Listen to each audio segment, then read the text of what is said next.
Hello, friends of the harbor. Welcome back. Welcome to our Captain's Corner, your place to get informed about first steps to recovery and how Safe Harbor helps to create healthy and safe communities. During our live episodes here, we share inside views, real stories, and also educational resources. As always, if you have any questions or concerns, please post them in the comments below, and we'll be doing our best to answer them either during our sessions or later on. I'm Kirsten, first maid of marketing at the harbor, and I would like to welcome Kath Hoffman, captain of the harbor. Hi, Kath. Hi there, first mate Kirsten. How are you doing? I found out, I think that everybody should be like saying I'm really brave because I go on video all the time. And then I see my face and my wrinkles. So I found out if I do this, it looks better. So I'm going to do them all like this from now on. How's that? You look always great, Kath. Don't do that. There are other tricks. My daughter tries to get a nice nose and she's doing this. And I tell her she looks like a pig now. All the tricks. Send me all tricks. The tricks. But today we are not talking about looking nicer, but we are talking about our inside and about our brain. And our topic today is, what if it's not about willpower? So I had a lot of willpower yesterday working in the yard, getting everything done before the rain. And I think like willpower, I don't really know, Kath, don't we need willpower for everything like that we do? Or if I want to go shopping, I need the willpower to go up in the car and drive away. So if I want to get rid of my addiction, do you mean I don't need willpower, or like what do I need? That's a good question. You need so many things. And do you know, willpower comes up a lot. And when we're talking about it in terms of addiction, it gets really confusing. There are many people who are concerned about the substance use that they're doing and decide that's enough. I've gone as far as I want to go with this and I'm done. I'm not doing this anymore. It's not working for me. I'm good. Okay. So if you can imagine, if you're someone who's had that experience and you look then at people who are kind of stuck in that chronic addiction and not able to get out, logically you're thinking, hey, you just need to make up your mind. Like I did. I didn't even go anywhere. I didn't have to go anywhere. I just decided. Or some people do decide to go somewhere and get some help and they say, go do that. That worked. Like, duh, right? Yeah. So that's what makes it so confusing, and understandably so. At first glance, it is really confusing. But now, if you were that one who quit on their own, I'm suggesting to you that willpower wasn't the only thing that made that happen. And the best part about it is that we get to talk about brains. And I really like talking about brains and all the things that we're learning about them. And I tell you, we've learned more in the last 10, 15 years on brains than we have in the last 100 years, which is really exciting. And of course, that speaks to all the technology that those smart guys were able to invent to let us look at brains much closer than we ever have before and dispel some of the things we thought about brains. Now, if you quit on your own, I would put money on the fact that your brain was pretty healthy and that all of those synapses and neurons and things that are going on in there all the time, they were working pretty good. And actually maybe even getting healthier because you were looking at this behavior you were doing and thinking, this doesn't fit anymore. I'm done. Wipe your hands a bit and off you go, right? So we have a tendency to think, oh, these people aren't strong enough. They're not strong enough to stop, right? Yeah. To stop doing what they want to. And so therein we equate that to willpower. And I equate it to brains and how they work. For each individual, that's different. for each circumstance, it's different. And what if we have something in our brain right here? I've talked about the prefrontal cortex before and how important it is. You know, we used to think when people got hit in the head with a baseball bat, got a goose egg, that nothing really happened to them except they got a bump on their head. But now they're finding out different things, and that there are things that happen when you get hit on the head with a baseball bat that affect your brain and how it operates. One of the biggest thing that lives up here is impulse control. And you can, you know, you don't have to be a neuroscientist to understand what that might have to do with addiction. So I am of the mind that just like other organs in our body, our brain may not be working right all the time. Well, and different areas may not be working all the time.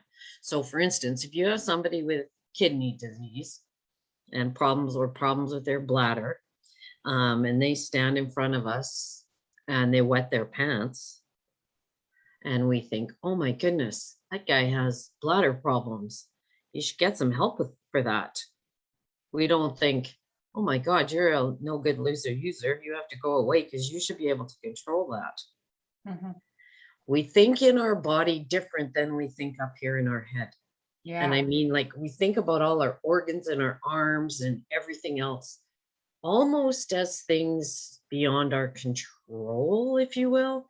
But when it's our brain, we think that it's working perfectly all the time. It's working perfectly, you know, and if it's not, and I'm doing some weird behaviors because of it, well, that's my fault. I should have willpower to stop that. You know, I should have this and I should have that because we control this, we think, right? We think we do. And, you know, of course, in certain extents, we do control thinking and all of that. I'm not suggesting that, but there are parts of our brain that we can't control. We can't control if we were born with something that made something wonky in here, or we got hit in a baseball bat, or we've had trauma, you know, huge trauma all our lives and how that's affected our brain. We don't blame and shame for other things that are a part of us that aren't working well, except for our brains, and especially as it pertains to addiction. Used to be that way with mental health years ago, right? Now that we've, thank goodness, been talking more and more about that, you know, we're starting to understand better that it's not that people won't, but that they can't. Yeah. Right now they can't, and they can't because their brain isn't healthy enough right now to even start thinking about that. They have trained their brain that this drug equals survival. Yeah. And that is something else that while you were talking, I was thinking about it. I think my brain is, I think, normal. But I have learned over the time that like our habits that we have and created, that our brain will keep us in those old habits, no matter what they are, or the trained habits, to keep us safe, because this is what the brain does. It keeps us safe. And when the brain, I think, thinks that the addiction that I have keeps me in that safe place, it is almost like the default. And the willpower isn't strong enough, or I don't know, it doesn't help if you have created these habits. So like, I think this is maybe another in another way, or maybe it comes in addition to maybe something is rewired. Yeah, well, and that's the ticket. There's so many things that come to play, right, that we don't completely understand yet. The idea that, you know, and someone who's in a chronic addiction takes those drugs to feel normal. Okay, that even in itself is weird to us. What do you mean normal? You guys, like, you don't even act normal. You don't talk normal. You're all weird. But I feel normal over here. For the rest of us, if we're going to go have some wine or smoke a doobie or something, we're going to get feeling not normal for a little while, right? It's kind of not normal. Yeah. So even that is a stretch into the idea of that entrenched brain, just like you said, going to safety, going to survival. It can turn around and go the other way, so that pretty soon all the stuff that did not stimulate the brain enough to warrant excitement or survival will become normal again, you know. But that takes then a whole bunch of things, and willpower. You know, willpower makes me cringe sometimes, because when I see people in the shelter who have lost, you know, especially moms and dads who have lost their kids because of their addiction, and I see that shame and listen to that huge burden that they're carrying, they still stand up. They still keep trying, you know, even if trying means using. They're still here trying. They're trying to stay alive and to stay thinking that this is the way to do it, because their brain's not working right. Plus you add all that, even if your brain's not working right, you add all that dope to it, or booze, or whatever it is, you know, and then what kind of foundation are you working from to make change? Well, we gotta, you know, connect with you and get you into a place that still feels safe enough for you to stay. And you know, if your intent is to minimize your use, whatever it might be, you know, that's why it's so important for us to have these connections with people on the front lines. That connection piece is so important.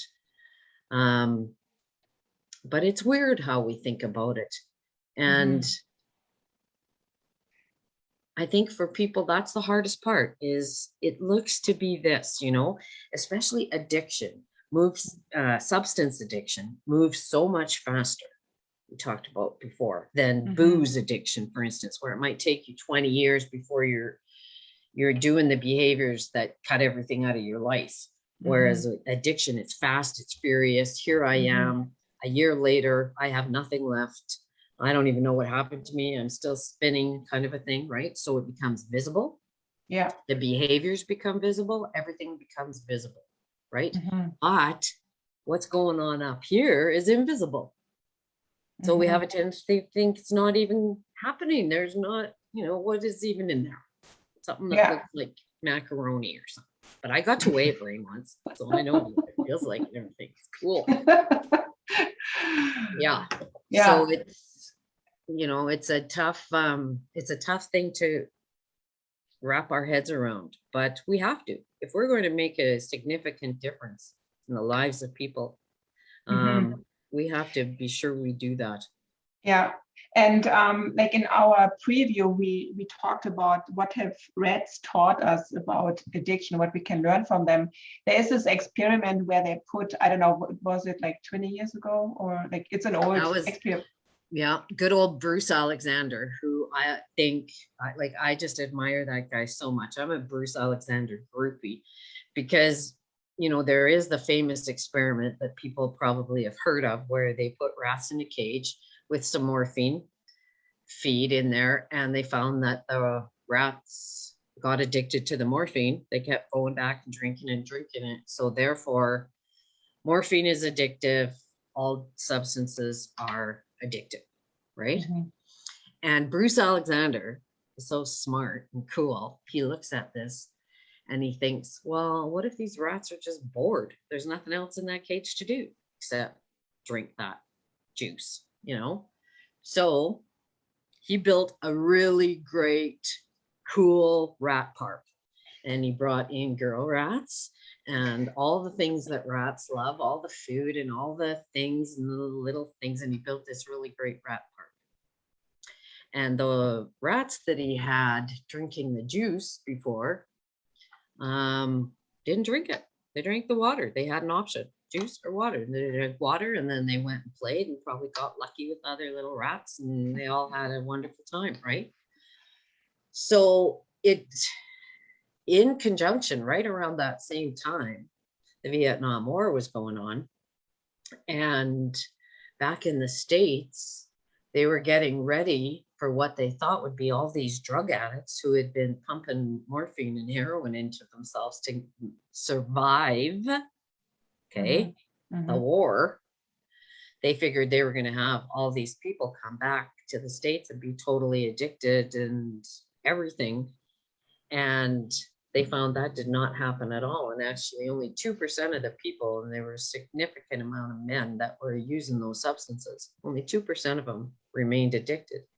And it showed, just like Rat Park did, that I'm taking you out of this horrible place and putting you back over here with people who love and support you. And so it wasn't about the substance. It was about that connection. And, you know, that's why we know how important that connection is. And then probably poor lots of those guys came back with PTSD too, right? But that was a different kind of illness to the brain and the trauma and stuff. But you would think then still they'd use those substances. But they were in that loving, supportive environment where they could take those first steps to breathing again, kind of, right? Yeah. They didn't need the substance. So for all the scientist guys or all the researcher guys back in the day that thought substances are addictive, it's addictive. We got to, we got to stop the substance. Not necessarily so, as we've, come to know from those experiments. And that was a really cool one. And I always thought, man, I think that's so cool that Bruce Alexander looked at that and said that. Well, what if that rat's just bored? Yeah. Like, that's such a cool question. Yeah. And it was able to unravel that myth of substances being addictive and what people need to get better. What did that little rat need?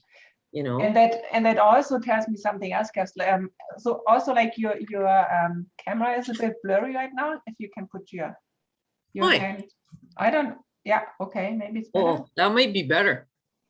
I don't know. Oh yes, now it's better again. Yes, you're back. Now you're back. I got blurry. Now I can see my wrinkles better.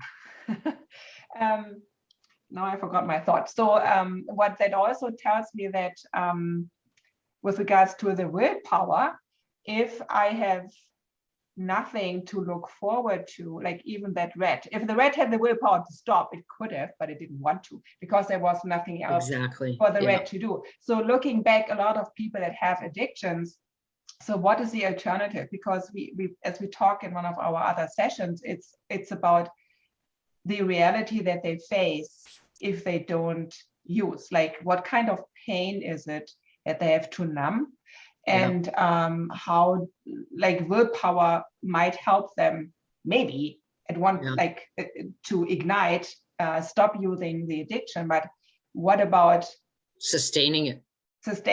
And what about all these other things that come up and where they have no idea how to fix it? So so that's I right. think Well, and so many people who are stuck, in their addiction. There are lots of people that use drugs that aren't stuck, but for the people that are stuck and they want to make that change,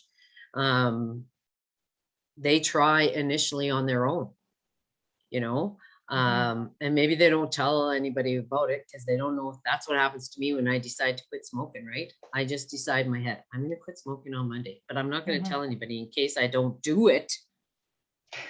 Then I'm not going to have to say, oh no, I didn't quit smoking, right? So sometimes you do that, but you start to realize you think you have to do this on your own. And that's the danger of willpower. You should have the willpower to stop this. No, urge on all of that, because that's not all it takes. You can really, really, really want to quit. But what if your brain is misfiring? Why, that desire, those women I see without their children want those kids back more than any mother or father can appreciate, right? So willpower in itself isn't going to do it. And you get to the point where you realize, I can't do this on my own. Like, I have to tell people I'm going to quit smoking on this day so they can help me. They can help hold me accountable, hold me to task. They can help support me. Mm-hmm. You know, that I have to reach out and say, I can't do this by myself. If you could, you would have long before this. Mm-hmm. If it was that easy, you know, or I shouldn't say easy, but you know what I mean? Yeah, I mean, there's a reason why people get personal trainers to lose weight or go to the gym instead of, have their equipment at home. And since when are we humans not supposed to need help?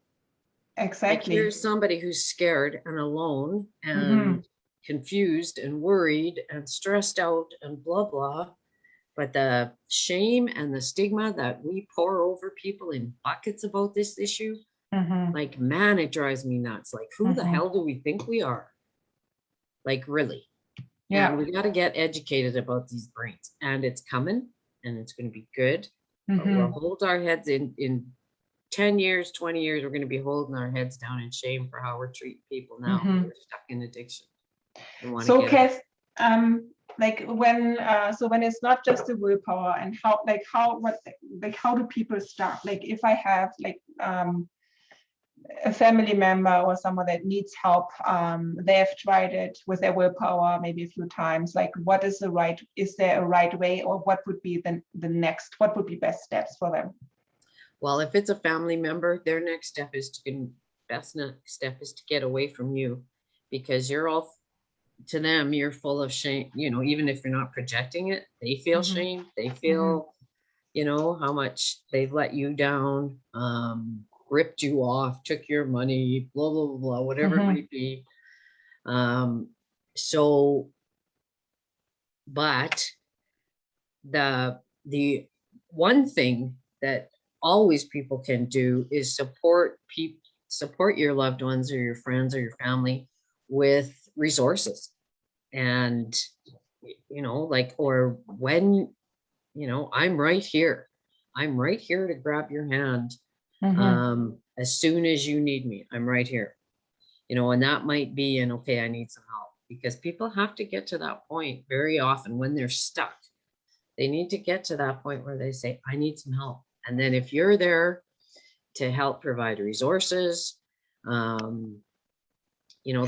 are some of the things you can do. Definitely, go to places like Safe Harbor and Turning Point, and we can help support people. Alberta Health Services, Addiction and Mental Health, they can help support people. So there's lots of places to reach out to.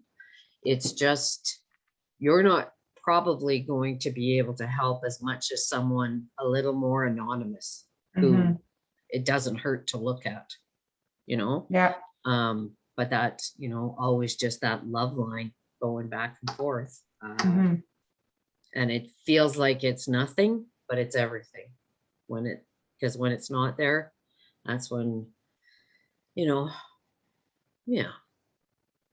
are our ones that we love. Yeah. And they're idiots and they're acting like dorks right now, and I can't even stand looking at them, but I want to help. How do I help? Yeah. Lots of people in that boat right now. Yeah. So so I think in terms of our topic, is there anything else that you would like to share, Kath?